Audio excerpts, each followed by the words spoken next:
may yahdihillahu fala mudilla lahu. Barang siapa yang diberikan petunjuk oleh Allah, maka tidak ada satupun yang bisa menyesatkannya. Wa may yudlil fala hadiya lahu. Dan barang siapa yang disesatkan oleh Allah, maka tidak ada satupun yang bisa memberinya petunjuk. Wa asyhadu an la ilaha illallah wahdahu la syarika lah wa asyhadu anna Muhammadan abduhu wa rasuluh. Saya bersaksi bahwa sesungguhnya tiada Tuhan selain Allah, tiada sekutu baginya, dan saya bersaksi bahwa Muhammad adalah hamba dan utusan Allah. Ya ayyuhalladzina amanu taqullaha haqqa tuqatih wa la tamutunna illa wa antum muslimun. Wahai sekalian orang-orang yang beriman, bertakwalah kepada Allah sebenar-benarnya takwa, maka janganlah kalian mati kecuali dalam keadaan Islam. Ya ayyuhalladzina amanu taqullaha wa qulu qawlan sadida. Wahai orang-orang yang beriman, bertakwalah kepada Allah dan katakanlah perkataan yang benar. Yuslih lakum a'malakum, maka niscaya Allah akan memperbaiki amal kalian. Wa yaghfir lakum dzunubakum, dan mengampuni dosa kalian. Wa may yuti'illaha wa rasulahu faqad faza fawzan 'azima. Maka barang siapa yang mentaati Allah dan Rasulnya, maka sesungguhnya dia telah menang dengan kebenaran yang besar. Amma ba'du, Allahumma shalli ala Muhammad wa ala ali Muhammad kama shallaita ala Ibrahim wa ala ali Ibrahim innaka Hamidum Majid.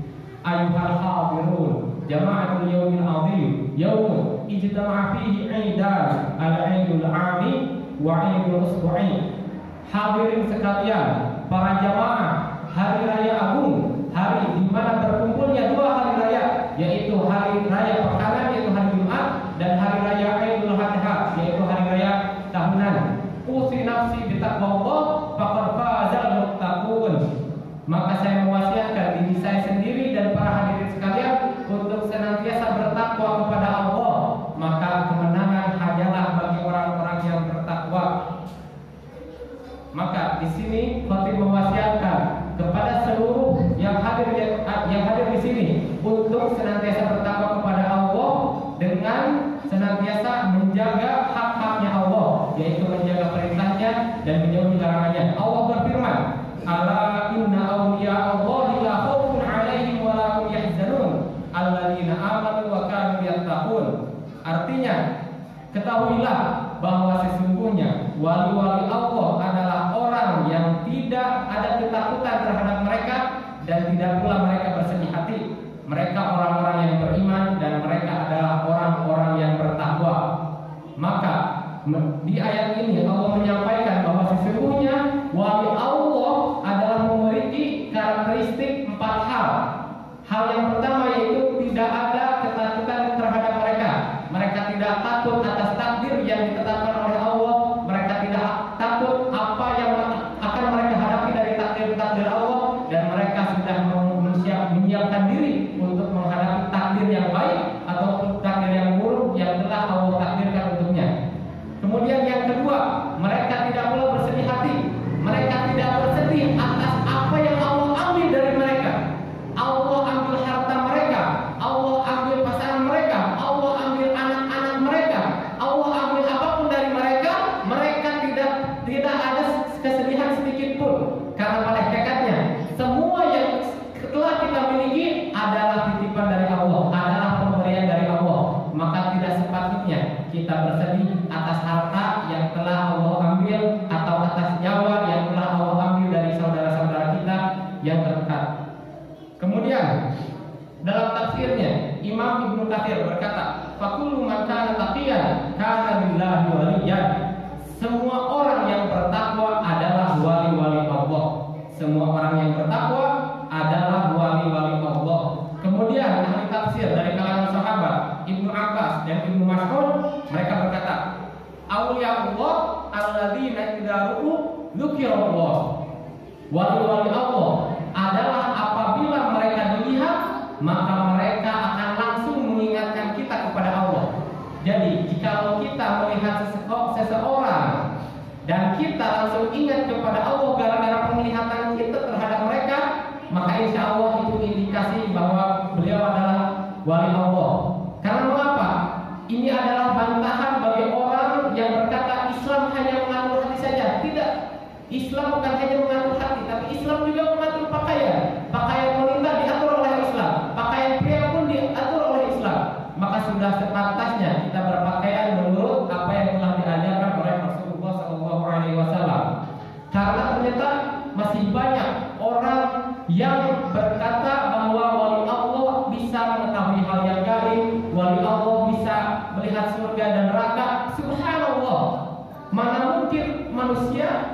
dunia bisa melihat surga dan neraka.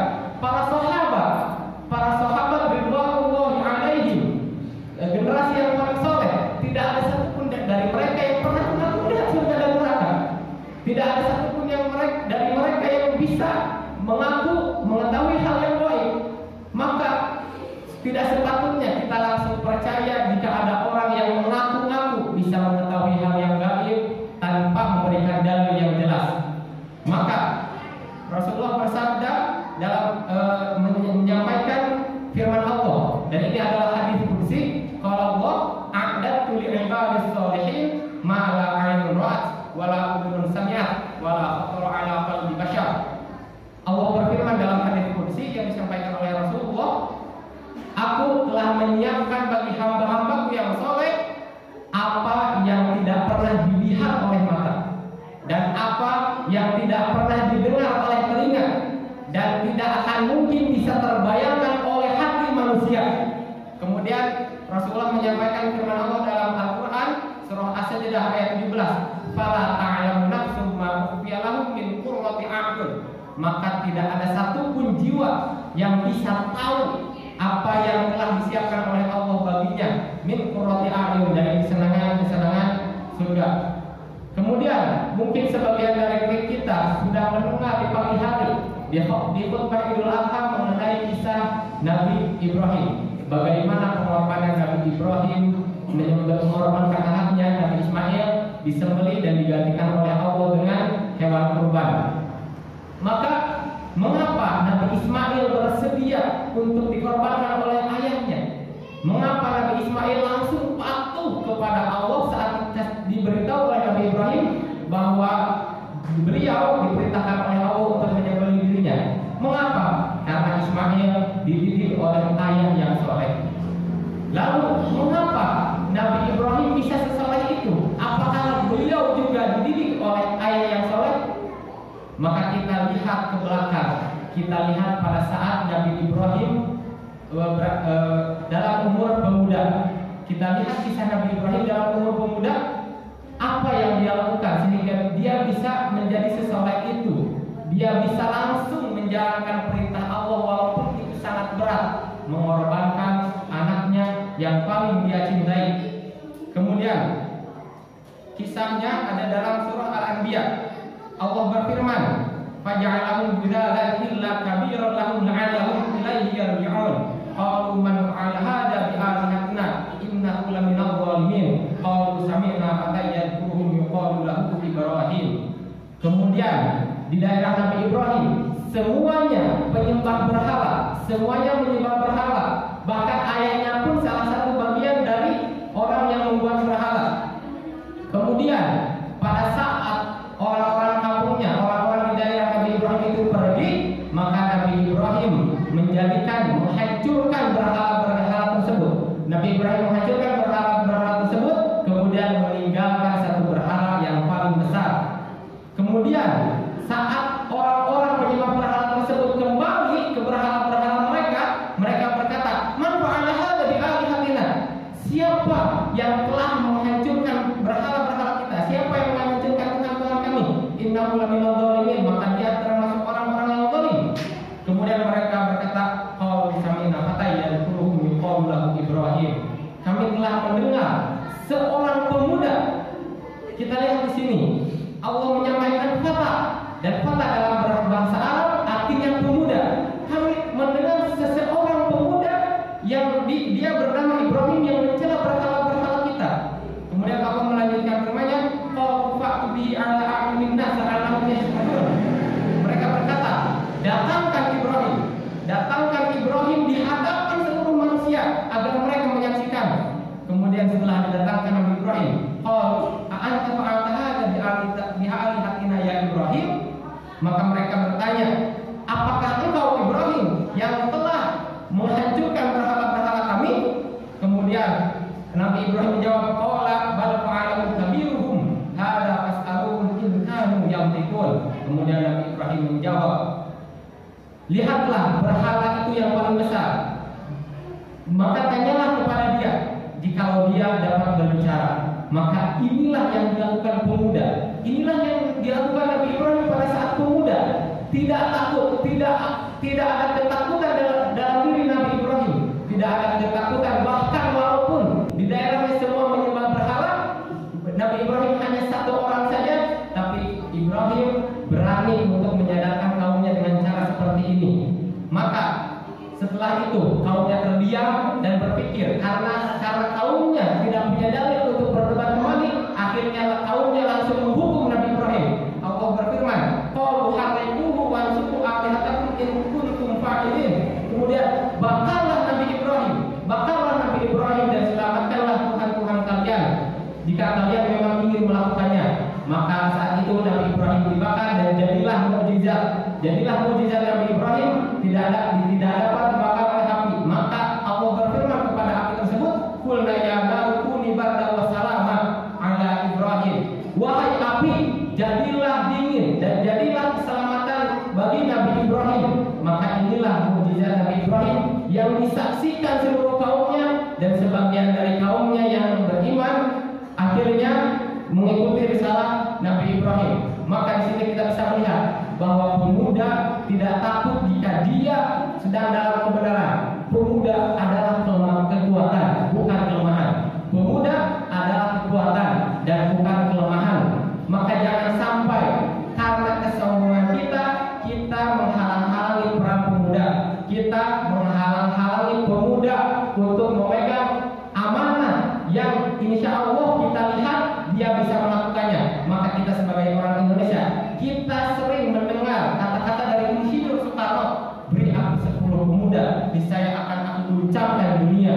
Inilah yang kita sering dengar orang Indonesia, kata-kata dari Insinyur Soekarno. Kemudian pada zaman sahabat, ada seorang sahabat yang diberi amanah berupa menjadi panglima perang untuk umat Islam, yaitu Usama bin Zaid. Pada usianya yang 18 tahun, Rasulullah telah mengangkatnya menjadi panglima perang. Padahal di dalam pasukan tersebut ada para sahabat senior, yaitu diantaranya Abu Bakar dan Umar.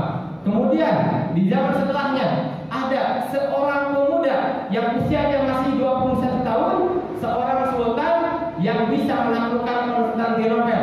Rasulullah bersabda, "La tuftahanna Konstantinia, falamma amin amiruha walamma jai dzal jai."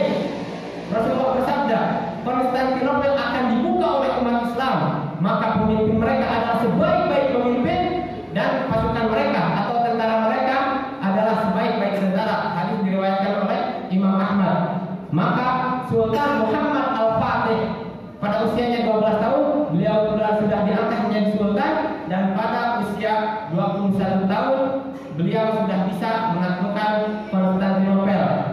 Maka inilah yang saya sampaikan di khutbah yang pertama. Insya Allah kita akan lanjutkan di khutbah yang kedua. Aku qouli hadza wa astaghfirullah li wa lakum. Alhamdulillahirabbil alamin wassalatu wassalamu ala Rasulillah amma ba'd. Ayyuhal hadirun, usi nafsi bi taqwallah fa kullu man kana taqiyan kana lillahi waliyan. Kita tahu Nabi Ibrahim hidup di suatu kampung penyembah berhala, tapi bagaimana bisa dia bisa mengetahui Tuhan yang hak, yaitu Allah Subhanahu wa taala. Allah berfirman dalam surah Al-Anbiya ayat 51, "Wa laqad atayna Ibrahim rusydahu min qablu wa kunna bihi alimin." Dan sesungguhnya kami telah anugerahkan kepada Ibrahim petunjuk kebenaran sebelum Musa dan Harun, dan kami mengetahui keadaannya.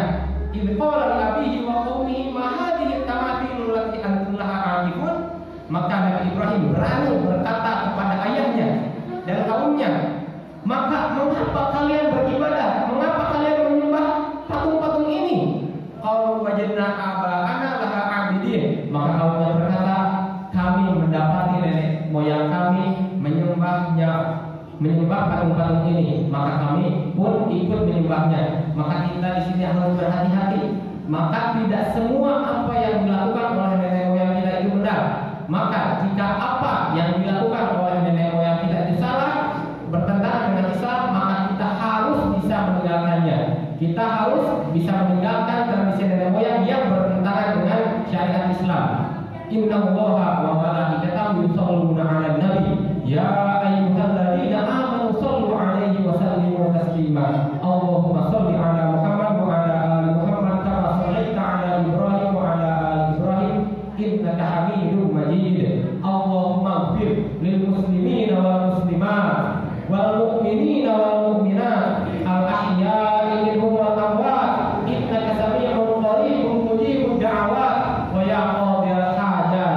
Rabbana la tuzigh qulubana ba'da idh hadaitana wa hab lana min ladunka rahmatan innaka antal wahhab. Allahumma aslih ulata umurina wa ulata umuril muslimin. Ya Allah, perbaikilah keadaan pemimpin-pemimpin kami dan pemimpin-pemimpin kaum muslimin. Ya Allah, karuniakanlah kepada kami pemimpin yang mencintaimu dan mencintai Rasulullah sallallahu alaihi wasallam. Ya Allah, istiqomahkan kami. Ya Allah, jadikanlah kami orang-orang yang bertakwa sehingga kami bisa menjadi wali-wali-Mu ya Allah. Ya Allah, istiqomahkanlah kami dalam keadaan sendiri ataupun dalam keramaian.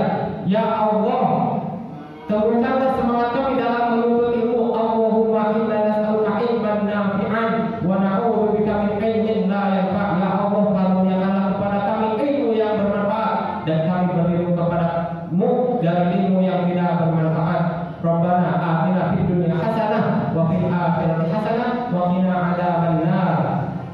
Innallaha ya'muru bil 'adli wal ihsan wa ita'i dzil qurba